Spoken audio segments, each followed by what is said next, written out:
You are listening to the Adapt Performance podcast, where we aim to make elite level strength and conditioning accessible to everybody. I'm your host, Jordan Webster, and let's get into the episode.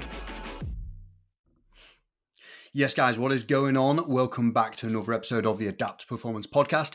So, got another solo-based poddy for you today, and I've got a few topics I've been thinking about quite a lot that I think are going to be relatively useful for you, and if you don't find it useful, hopefully you get something out of just listening to some kind of thoughts being dumped out of my brain. All ultimately, relating to different facets of performance, right?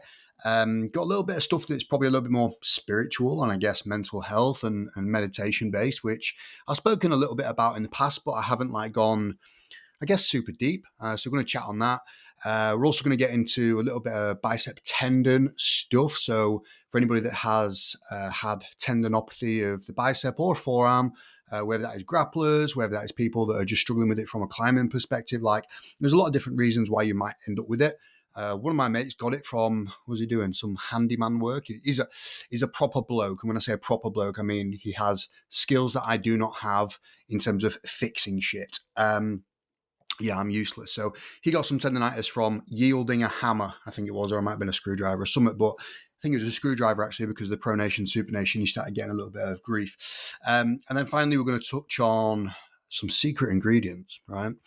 You're going to have to stay tuned to figure out what I mean by that, but something that I feel like is super vital to the success of an athlete and vital to the success of a program that people probably don't speak about nearly enough. But you're going to have to stick around until the end to hear me riff on that topic, right? So, yeah, I guess first one I want to kind of talk about, and this is, built off of my mum came up to Sheffield, where, I grew up in Grimsby, big up fish and chips and Cleethorpes. So I grew up in Grimsby, moved over to Sheffield to do a degree, and then stuck around, did a master's, and then met the missus, and now I'm basically stuck in Sheffield. We've got a house here, and I think this is probably where we'll remain, to be honest with you. But came up to Sheffield. Mum came and visited. She hasn't met the dog yet. She hasn't met Izzy, and she's going to be dog sitting for us. I think it's November, December, because we're going to see Mumford and Sons.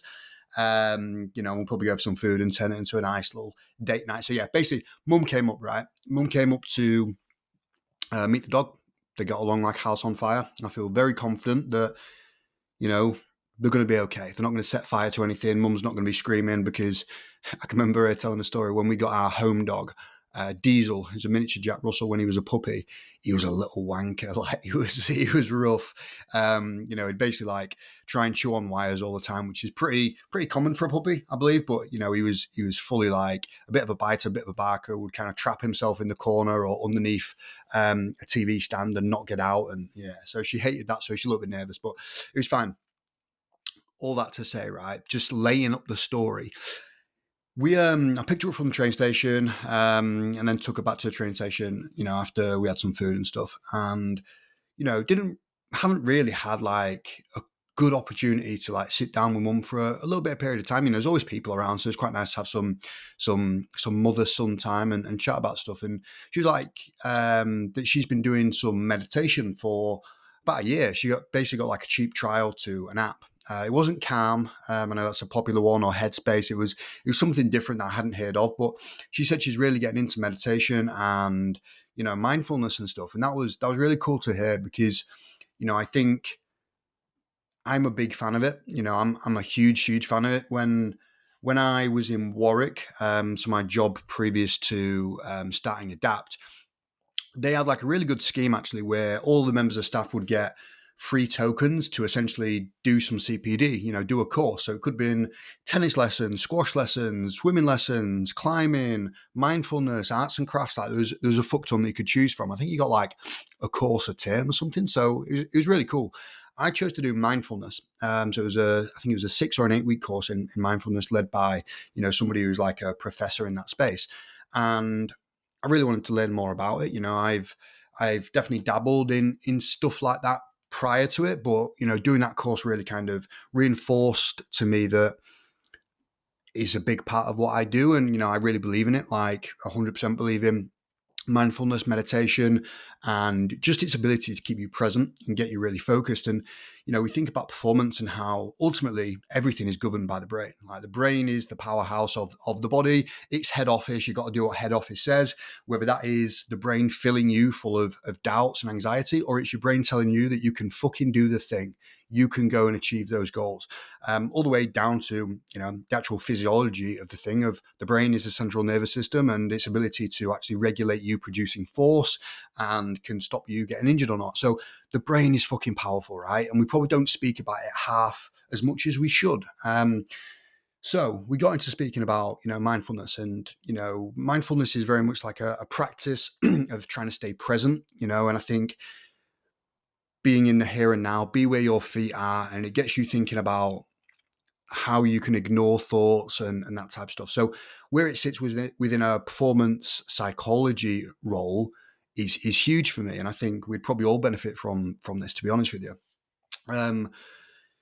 But going through that, one of the things that it reminded me of was a task that I saw on Instagram, which I thought was absolutely awesome. And it was about, essentially the video was titled "How to Improve the Quality of Your Life in 2 Minutes." And I was like, okay, cool. So it starts off with, basically, I want you to close your eyes. Okay, you're going to close your eyes, and I want you to think about, imagine a body part that you've got is in excruciating pain. Okay, I want you to think about how that pain feels. In the moment, what it stops you from doing. Is it throbbing? Is it sharp? Whatever. Okay, think about that.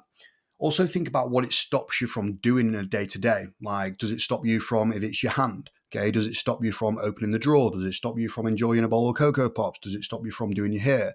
If it's your knee, it affects how you walk. Imagine how it feels to walk on that knee, etc. So imagine a body part is in excruciating pain and it's awful.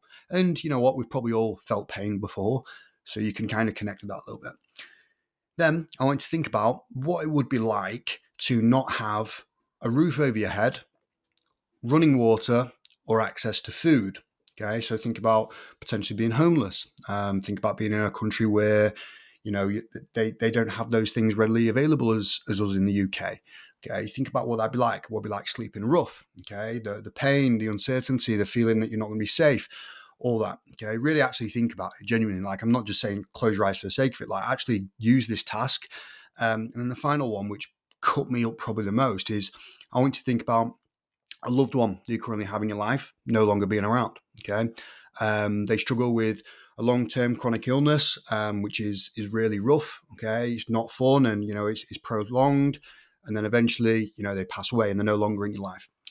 I was like, whew, when watching this video, I'm like, Jesus Christ, and you picture all those things, you get into that mindset, and then they say, cool, now open your eyes. None of that has happened.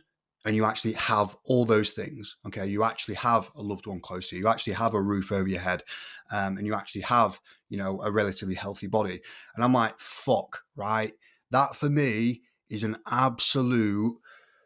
Yeah, God, it made me think about shit. How lucky I am, particularly, and probably you guys as well. We're all going through stuff. We've all got things going on. But it just puts things into perspective of what our problems actually are. Like, fuck, you're going to complain about HMRC, the tax man, right? Okay, your problems avoid. I don't care about them. And this is one of those, like, pain is pain, stress is stress. It all counts. It all feels relatively the same. But that scenario made me honestly feel like a bit of a wally forever being stressed about some of the trivial things of, like, the bin man didn't take our bin today. Now we've got a full bin and it's not going to get emptied for another 2 weeks. Like, fucking, why are you getting annoyed about that? Why are you letting that actually disrupt part of your day? And yeah, so that gratitude task, told mum about it. She was like, I fucking love it. I'm all about that. And yeah, when I first watched the video, I was like, yeah, this is sick. And genuinely, it's something that I've tried to think about and do every day when I remember. And it genuinely just improves the quality of life. You stop going through the day just thinking that the world's out to get you, or you're in a bad mood because of work or whatever. It's like, life is fucking good, and if life isn't good, it will get better, and it's probably been better in the past. And yeah, just wanted to share that. If you're somebody that gets a little bit of a kick out of the psychology stuff, then hopefully that gave you a bit. But yeah, I thought unreal unreal. Hopefully that does something for you. Actually give it a go, because, I think we're all very lucky to be in this scenario, and this just relates to performance ultimately. Like, fucking what a gift and an absolute. Who shared this? I was speaking to Tom, one of our boxers, the other day. There's a guy who shared it on Instagram, but it's basically a quote saying, "What a privilege it is to struggle for a goal of your own choosing." Oh, what about that? Yeah. What a privilege it is to struggle for a goal of your own choosing. Love it. Yeah. It's true. Okay. You going to the gym, you dieting, you doing mobility, getting up early in the morning to struggle in the gym. It's an absolute privilege. Yes, guys, what is going on? Quick break in today's episode for me to remind you about ADAPT's online strength and conditioning coaching. Our mission really is to make elite level strength and conditioning accessible to everybody. And our service does exactly that. So you get access to everything: an elite level coach, physiotherapist, psychologist, nutritionist, a community to keep you engaged. Ultimately, what we're trying to do is give you everything you would ever need in order for you to achieve your goal. So if that is something that you are curious about, get in contact and we'll just have a no pressure chat where I explain everything, find out a little bit more about you, and we can decide whether you are a good fit for our program. Okay, without further ado, let's get back into the episode. Cheers. So yeah, cool. So hopefully that does something for you. If not, let's actually get into probably a more important topic, which is biceps. All right. So bicep tendonitis or tendinopathy. I've been through it a few times. I know a lot of athletes have been through it as well. So let me talk to you about, how to get rid of it essentially. And this does depend a little bit on what gave you it initially. Essentially, the tendon has become overworked, and sometimes that might happen because you suddenly increase the loading on said bicep. Okay, so it could be that you are a jiu-jitsu athlete or a judoka, and you went from doing 2 sessions a week to doing 4 sessions a week, and that flared you up because you didn't give it adequate recovery. So it just started hating you a little bit. Okay, might be that you are a carpenter and you're doing some screwdriver action. Okay, there's a million and one way. It could be that you literally go to the gym and you decided to run the rack. You don't know what running the rack is. Basically, you go to the dumbbell rack, you pick up a fairly heavy weight that you could do for 5 reps. You're going to bust out 5 reps of bicep curls. You're then going to rack them.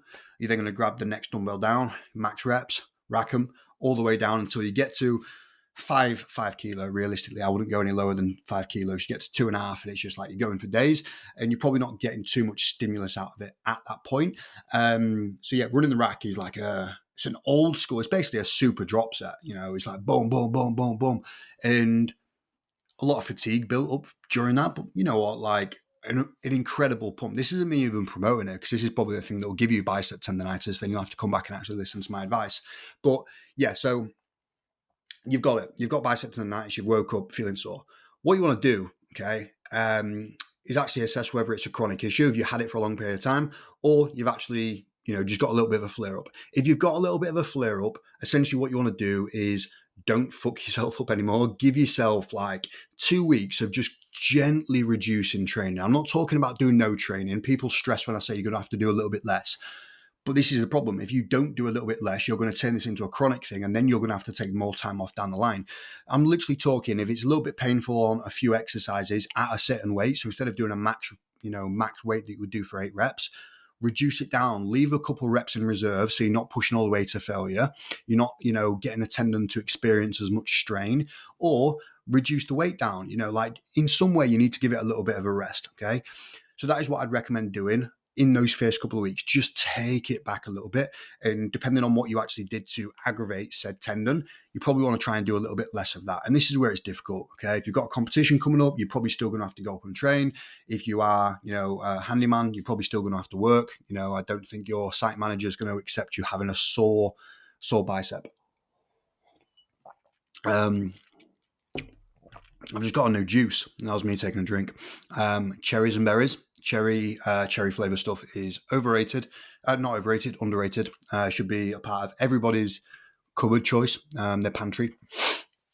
So that's what you need to do. You need to unload a little bit, okay? But let's say, and it'll go away. That's it. You just need to basically back off slightly and then gradually reintroduce it over a couple of weeks, and you'll be fine, okay? That's literally the solve if you've just got an acute flare-up. Chronic cases where you've been ignoring it for a long period of time, a little bit tricky to solve. Okay, what you're probably going to have to do is get to a point where we're building up the tendon and the musculature around it so it's super strong, so it can handle the amount of work that you're going to be demanding of it in the future. 4 training sessions a week plus, manual labor, whatever. Isometrics are a really good start point if you are feeling like quite pained. Okay. This might be that you do a bicep curl with 5 kilo, holding it for 30 seconds for 3 sets at the start of a session, which probably will bring about a little bit of an analgesic effect, a little bit of a painkiller effect, which will allow you to then go into the session and try and strengthen that area. Okay, so it can basically give you a little bit of a head start into the session. Sometimes the isometric might be the only thing that you can tolerate. That's fine. If that is the loading point that you need to be at until you build up some tolerance, it is what it is. That's literally the point I got to be honest with you. Like, I had a really rough one. So I did some isometrics for a bit, and if I did anything else, even like 5 kilo bicep curls, I was in pain, like it hurt. So I just couldn't do any more.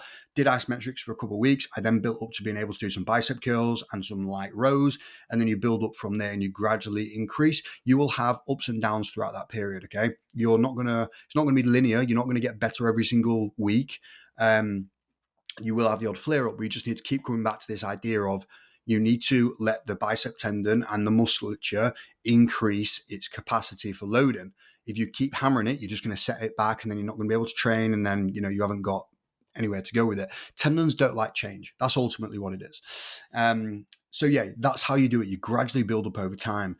You might want to look at, thinking, well, why did this injury originally happen? And do you actually have a weakness in some of the muscles around that area? And you might need to strengthen them. Okay, so you might want to start looking at, if the bicep is the main issue, and it's taking too much load. Why is it taking too much load? Is it that the brachioradialis isn't doing enough? Is it the forearm extensors, bringing your knuckles up towards your forearm? Are they pretty weak? Is it that your hands in general are just not great? So you might want to start thinking about, the tendon has taken too much load for some reason, sometimes because you train too much, simple solve, or there might actually be a little bit of a biomechanical weakness that we need to get on top of so that the bicep tendon doesn't get absolutely, slammed, Something to think about. But that is literally the cure, to be honest. Like, it just takes time, and tendons take ages. That is the annoying part about them. So there is plenty of opportunity for you to mess it up and get impatient. It is what it is, and I think you'll have a few periods of time where you do get super impatient and you set yourself back quite a while, and me telling you to be patient doesn't mean you're going to be patient. You probably need to feel a little bit of, the repercussions of your own action sometimes for it to actually settle in and for you to really start taking, rehab advice seriously. But yeah, so some of the things I explored during this time, because I wanted to get rid of it, was I had to change my actual skill training quite a bit. I had to change the way that I did jiu-jitsu. I looked at using collagen supplementation. So collagen, essentially tendons and muscles and stuff like that, they aren't collagen. They're made up of collagen. So if we can supplement them, we can then help to rebuild the tendon up a little bit stronger, a little bit quicker, and basically give it the opportunity to change positively by supplementing with it. So it's 20 gram servings with some vitamin C just to basically help it absorb quicker. And I would do that directly after I did any rehab work. So I would do that 3 times a week. And did it work? I'm not sure. I got better, but would I have got better without it? That's always the thing. You will never know, because I haven't got a twin that's kind of acting as my counterpart study. But you know what? I'm happy that I've got rid of it, and I spent 40 quid on a tub of collagen, and I've still got a few left, so it's okay. So I'd recommend it. Look, if you've been in pain for a while, you could probably do with a little bit of a pick me up of thinking this is going to be different.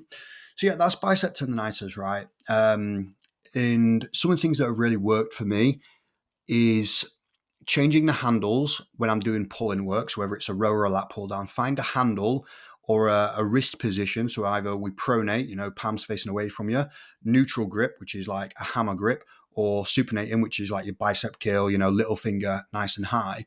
Play around with those a little bit to find something that feels good for you, because you might not have exactly bicep tendonitis. It might be actually a slightly different muscle around that area that's getting aggravated, but the same rules apply. Okay, it's gradual exposure, and we're building up tolerance, and we're just respecting the healing time of that area. So yeah, play around with different grip styles, different handles, and different variations, and different cues. Like something that works really well actually is like, you take this from bodybuilding, but I can remember, who was it?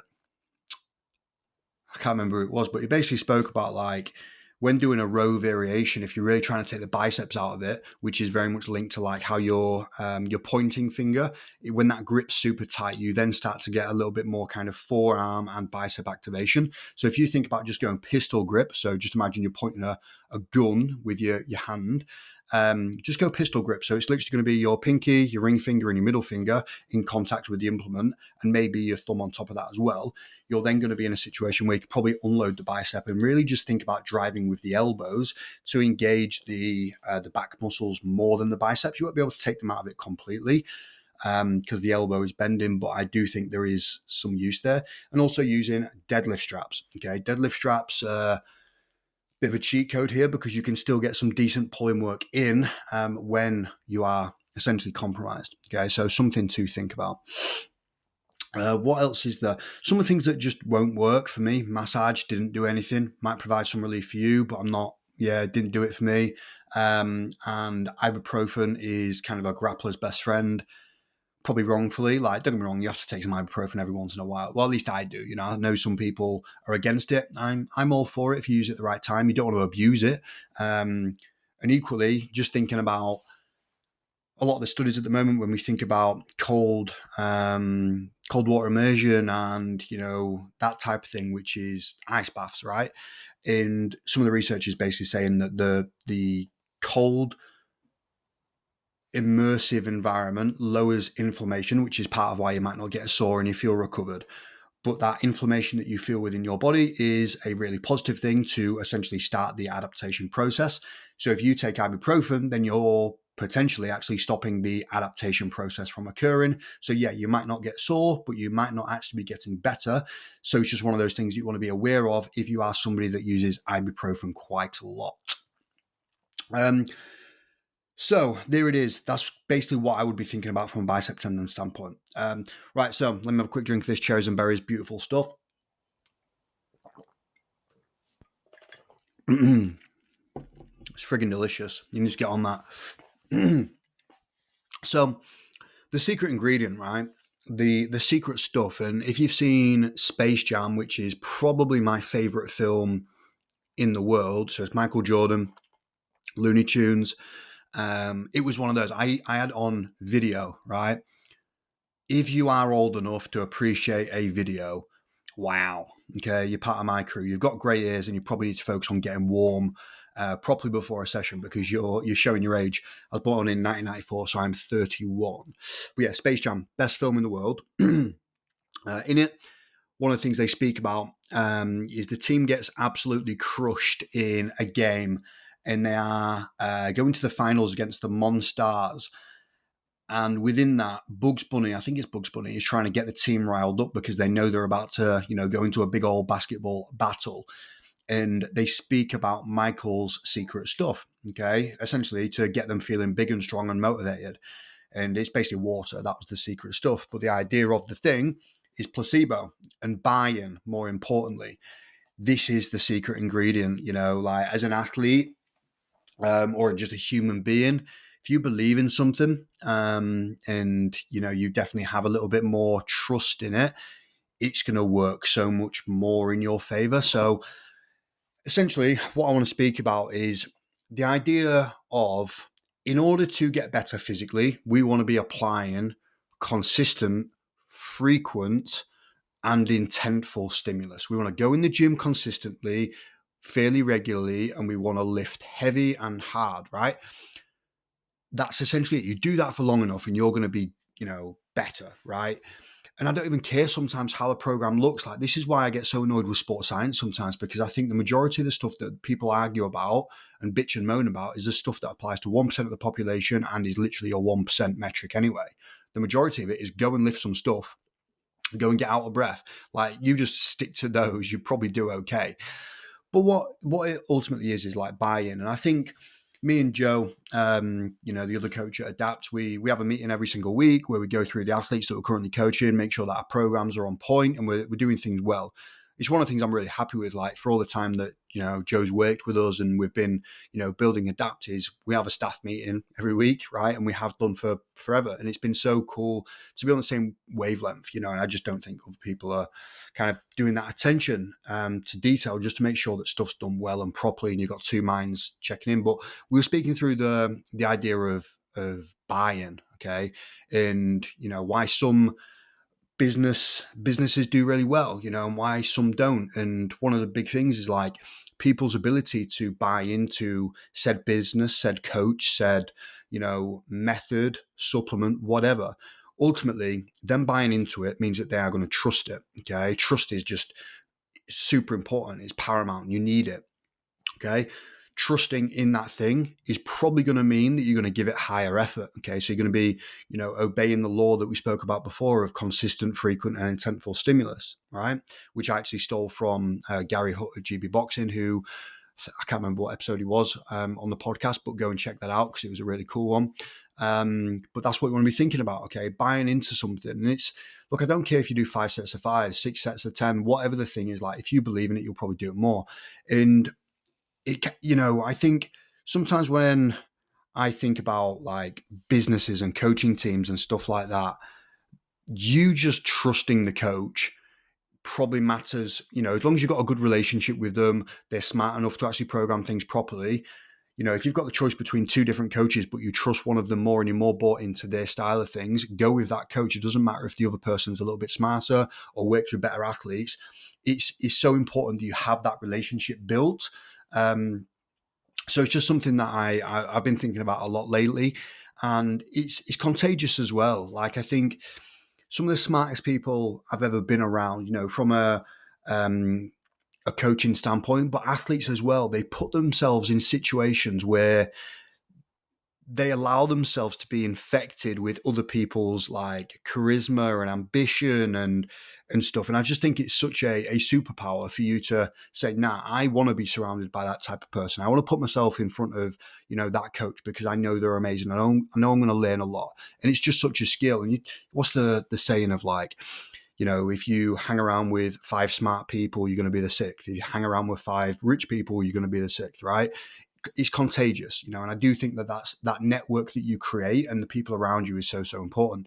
That was a ramble. That wasn't even the thing, but again, one of the secret ingredients of progressing is that, because we have a finite time on this earth, right? We're not going to be alive forever. If you want to learn every lesson, you want to learn every fact and all those things, you're not going to be able to do it in the time that you've got. But if you can learn from other people's expertise to speed up your process, get your results quicker, and get you to a better career, a better mindset, a better physical state, do it. It's like Mario Kart. You're going to step on a little power up and it's just going to accelerate where you're going to. But anyway, coming back to the secret ingredient, which I believe is buying, okay? Buying into that thing. And when people fall off of a training program, most of the time they're just not bought into it, okay? That's not to say they're soft at all. It's not about being soft. It's about, for whatever reason, something else has probably distracted you to a point where, you're no longer 100% interested in that thing, or you just didn't believe in the person originally. And they've done studies on things like placebo, because that's essentially, it's one of the, you could almost call buy-in being a little bit of a placebo effect in a sense, because you get like an instant dopamine hit, a little bit of a serotonin release, when you really start to kind of build towards a goal. And strength training in general, and working with people, you might get little hits of results, but ultimately there's a little bit of leap of faith, and it's going to be a psychological battle for a little while before you actually start seeing physical results. So you want to know that things are coming, and that trust matters. But yeah, they've done studies on like placebos, and I don't fact check me here, but I know for a fact they've done one on like wine, right? So you get you get 3 different wines. You get a cheap one, you get a medium one, and you get a really expensive one. but you make them all anonymous, and then you switch the labels around and you give them to somebody and be like, right, here's the really expensive wine, which is actually the cheapest wine, and you get them to, rank it. And people come back and they're like, yeah, the labeled expensive one was the nicest by far. And then they tell them, well, it's actually the cheapest. And then you start thinking, okay, there's an element of marketing and labeling and placebo that's involved with this. They've definitely done it with painkillers. Okay, that's been a thing. Okay, we'll give you a placebo versus an actual thing. What gets the results? I even heard about them doing it. This is where I struggle to believe this one, but I'll tell it anyway. And this was on one of our workshops with Sarah, the psychologist at Adapt. She delivered a workshop for us, and it was on like placebo and building flow state and stuff. And what was it? It was basically like they got 10 people, maybe 20 people, and told some of them that they were going to be, it was like they had a chronic illness and they were going to start to drastically deteriorate in the next couple of weeks and months. And then they monitored them, even though they did not have a chronic disease. And you watch them actually change. Like you actually saw them just start to gradually whittle away and less energy. And it's like, wow, okay. The brain is powerful. It's super underrated. It goes back to my first thing of like gratitude and how head office is the most important thing. So look, there's something I've been thinking about a lot lately, and how do you get people bought in? I think you buy into people, and we speak about this in business as well. Like it's not a logo, it's the people behind it, it's the story, it's what they stand for. Like I've always said it, like I'm definitely more likely to buy into a coach or a mentor that is currently doing what I want to do. Okay. If I'm trying to build muscle, I'm going to go to a bodybuilder that's currently going through that thing and they've got the results there to back it up. If I'm trying to become Lord Alan Sugar, I'm going to try and get around him and his people. It's that thing of people buying into people, and I think surrounding yourself with the type of people you want to be around is really important. And that it matters for buy-in. So yeah, it's something, we were chatting about the other day and I just wanted to kind of put some pen to paper on that one. So cool. Right. That is going to be the episode for today. So a little bit of mindset-y based thing, something there to chew on, and then a little bit of bicep tendon stuff if that's something that's currently plaguing you. But that also applies to, honestly, so many different tendonitis-based issues. Obviously, the specifics of how you heal it are going to be a little bit different in terms of the exercises and how you actually load it. But yeah, there we go. Sweet. If you've got any questions on today, give me a shout. Hopefully you enjoyed my little ramble. And just a final little plug, make sure you try some cherries and berries cordial because it's absolutely refreshing. Okay, that is the end of today's episode, guys. Hopefully you enjoyed that. If you did, please do let us know and then share it with somebody who may find this episode interesting. Okay, see you next time. Cheers.